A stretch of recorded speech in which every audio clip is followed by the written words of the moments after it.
jumpa lagi dengan saya Debbie di sini bersama Profesor Dr. Francisca Ruka Zakaria.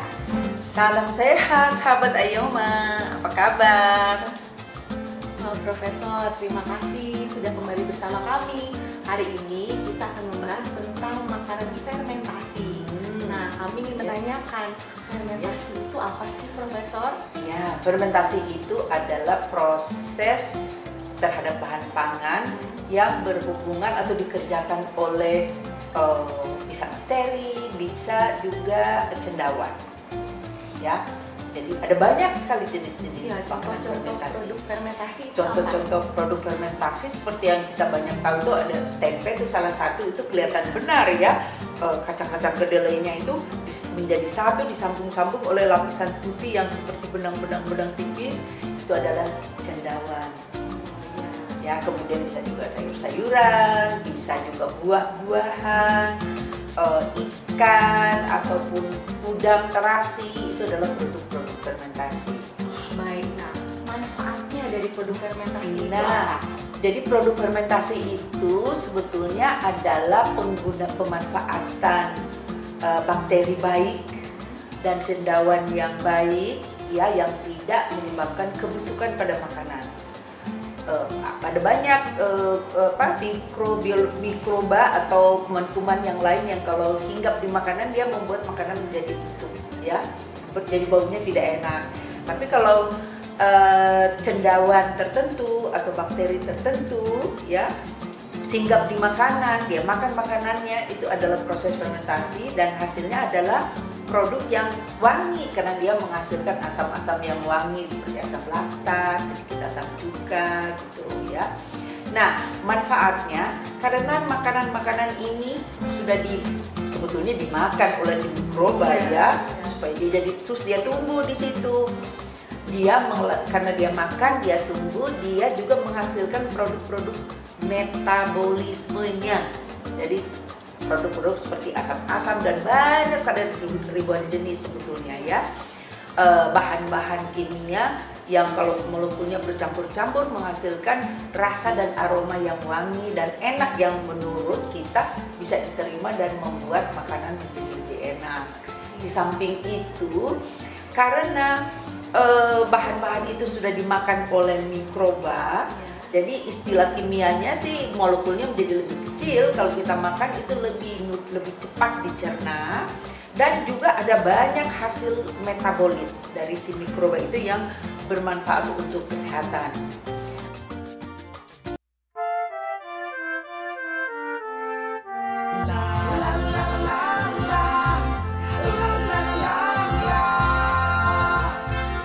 Ayo sama-sama kita kerja, jangan lelah, ayo kerja yang kau bisa.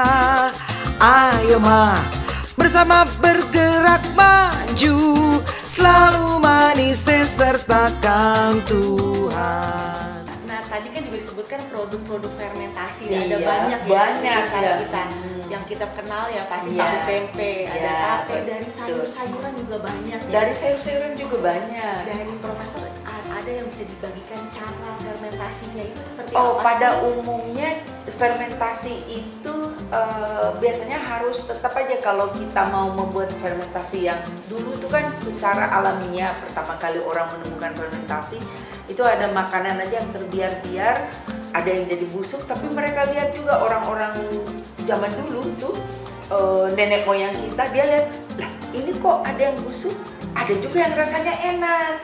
Jadi dia kumpulin yang rasanya enak, terus dia perhatikan juga, wah ini yang rasanya enak ini bahannya apa, ditaruhnya di mana, bagaimana. Itu pertama kali mereka membuat fermentasi ya. Jadi kalau kita dengar dari pengalaman orang-orang dulu itu, kita lalu kumpulkan, kita dokumentasikan, kita catat-catat, jadilah ilmu fermentasi pangan.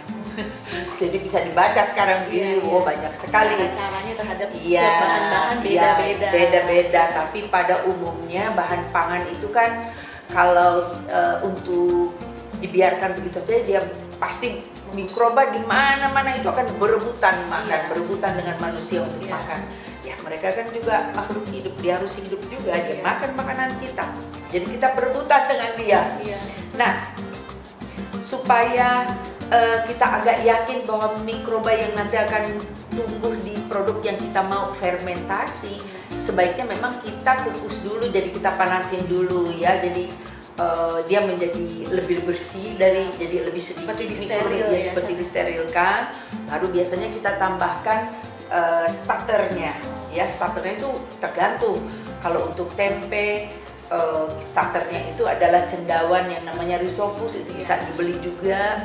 Kalau untuk peyem singkong ya itu starternya ragi ya, yang namanya Saccharomyces cerevisiae, itu banyak deh.